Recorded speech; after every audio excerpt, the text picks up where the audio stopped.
BNP ব্যবস্থা নেবে। আমি আবারও বলছি, বাংলাদেশের মানুষ এখন সুষ্ঠু রাজনীতি চায়। বাংলাদেশের মানুষ সহনশীল রাজনীতি চায়। বাংলাদেশের মানুষ পরস্পরের প্রতি সম্মানবোধ জানিয়ে রাজনীতি করতে চায়। রাজনীতিতে মত পার্থক্য থেকেও অপরের প্রতি সম্মান দেখিয়ে বিএনপি নতুন রাজনীতি শুরু করেছে বাংলাদেশে।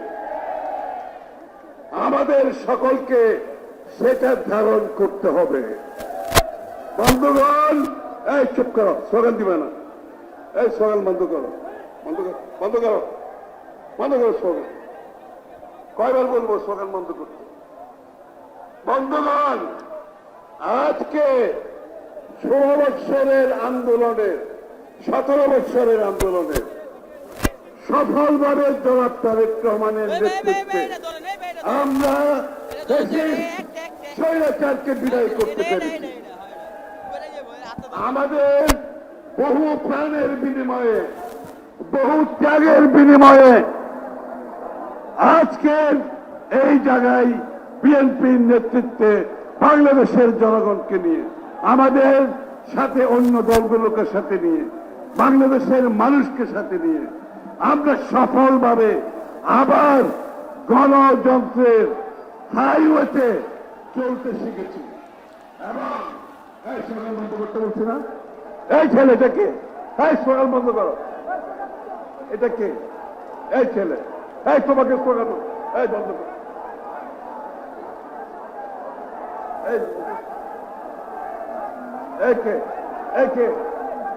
এই চশমা পরে ছেলেটাকে, কালো চশমা পরে, বন্ধ করো ওকে। তোমাদেরকে আমি বারবার বলতেছি স্লোগান বন্ধ করার জন্য, বারবার বলতেছি স্লোগান বন্ধ করো। এই ছবি তোলো, এই ছবি তোলো, এই বেয়াদবকে, এই বেয়াদবকে, এই ছবি তোলো। বিএনপিতে কোনো বেয়াদবের জায়গা নেই। বারবার বলছে কোন বেয়াদবের জায়গা হবে না বিএনপিতে। ব্যক্তবিধি করবা, পার্টিতে থাকতে পারবে না। 5,000 6,000 বহিষ্কার হয়েছে। প্রয়োজনে বেয়াদব, দখলদার, চাঁদাবাজদের কারো জায়গা বিএনপিতে নাই। সুতরাং সুশৃঙ্খল রাজনীতি করতে শিখতে হবে, সুশৃঙ্খল রাজনীতি করতে শিখতে হবে। এখানে দাবিদারির রাজনীতি হবে না, কোন ভাইয়ের রাজনীতি হবে না, বিএনপির রাজনীতি করতে হবে। বারবার কথা বলছি, কিন্তু কোন ভাইয়ের রাজনীতি বিএনপিতে চলবে না, বিএনপির রাজনীতি করতে হবে। বন্ধুগণ, আমরা এখন নির্বাচনের সড়কে উঠে গেছি। ধানের শেষ বাংলাদেশের মানুষের হৃদয়ের সিম্বল এটা। বাংলাদেশের মানুষ ধানের শেষের অপেক্ষায় আছে। বাংলাদেশের মানুষ তারেক রহমানকে ফিরে আসার পথ চেয়ে আছে। লক্ষ লক্ষ জনতা আজকে এখানে জমায়েত হয়েছে শুধুমাত্র গণতন্ত্রের যে অগ্রযাত্রায় আমরা নেমেছি, এটাকে সফলভাবে আমাদেরকে সমাধান করতে হবে। এই গণতন্ত্রের যাত্রাকে কেউ যাতে এই গণতন্ত্রের অগ্রযাত্রাকে বাধাগ্রস্ত করতে না পারে, সবাইকে সজাগ থাকতে হবে। আজকে এই নির্বাচনের বিরুদ্ধে, গণতন্ত্রের বিরুদ্ধে কিছু কিছু শক্তি সক্রিয় হয়ে উঠেছে। তাদের জন্য কোনো জায়গা দেওয়া হবে না। গণতন্ত্রের বিজয়ের পথে আমরা চলছি বাংলাদেশের মানুষের মালিকানা ফিরিয়ে দেওয়ার জন্য। এই পথে যারা বাধাগ্রস্ত করবে, আগামী দিনের বাংলাদেশের মানুষ তাদেরকে প্রত্যাখ্যান করবে। কারণ তারা রাজনীতি করবে কিন্তু ভোটে যাবে না, তারা রাজনীতি করবে গণতন্ত্রে বিশ্বাস করবে না, তারা রাজনীতি করবে তাদের মতো করে সমস্যা সমাধান করার জন্য, জনগণকে বাইরে রেখে, যেটা শেখ হাসিনা বারবার করেছে, বাংলাদেশের মানুষকে বাইরে রেখে সে তার মতো করে দেশ চালিয়েছে। আবার কিছু কিছু শক্তি গোষ্ঠী নেমেছে বাংলাদেশের মানুষের অধিকার কেড়ে নিয়ে, জনগণকে বাইরে রেখে তাদের মতো করে সিদ্ধান্ত নিয়ে তাদের মতো করে দেশ চালাতে। এটা বাংলাদেশের মানুষ কোনদিনও গ্রহণ করবে না। তাই সম্মিলিত চুপ করো, চুপ করো, চুপ করো, এই ছেলে চুপ করো, চুপ করো, এই চুপ করো। তোমাদেরকে বারবার বলছি না সুনাম না দেওয়ার জন্য, বারবার বলছি না। তাই আমাদেরকে সজাগ থাকতে হবে। আমরা জানি নির্বাচনের ঘোষণা এসেছে, দেশবাসী স্বস্তিতে আছে, আনন্দিত আছে, কিন্তু নির্বাচন শেষ করতে হলে আমাদের সকলকে ঐক্যবদ্ধভাবে, একত্রিতভাবে, হাতে হাত মিলিয়ে, কাঁধে কাঁধ মিলিয়ে আগামী দিনগুলো চলতে হবে, যাতে করে কেউ নির্বাচনের প্রক্রিয়াকে, গণতন্ত্রের প্রক্রিয়াকে বাংলাদেশের মানুষের মালিকানা ফিরিয়ে দেওয়ার পথে বাধা সৃষ্টি করতে না পারে, সেদিকে আমাদেরকে সজাগ থাকতে হবে। বন্ধুগণ, তাই বলছি আজকের থেকে শপথ নিতে হবে, সকলে যার যার এলাকায় চলে যেতে হবে, মানুষের ঘরে ঘরে যেতে হবে।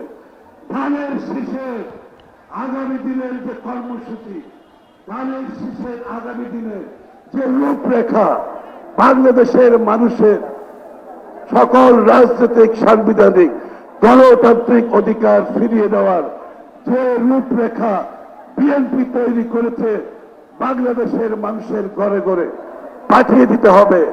আগামী দিনে আমরা 1 কোটি লোকের চাকরি 18 মাসের মধ্যে ইনশাআল্লাহ দেওয়ার প্রতিশ্রুতি দিয়েছি। 1 কোটি লোক 18 মাসে চাকরি হবে প্রতিশ্রুতিবদ্ধ। আমরা তৈরি হয়েছি যার জন্য। বাংলাদেশের মানুষের আমরা প্রাথমিক চিকিৎসা বিনামূল্যে দেব ইনশাআল্লাহ।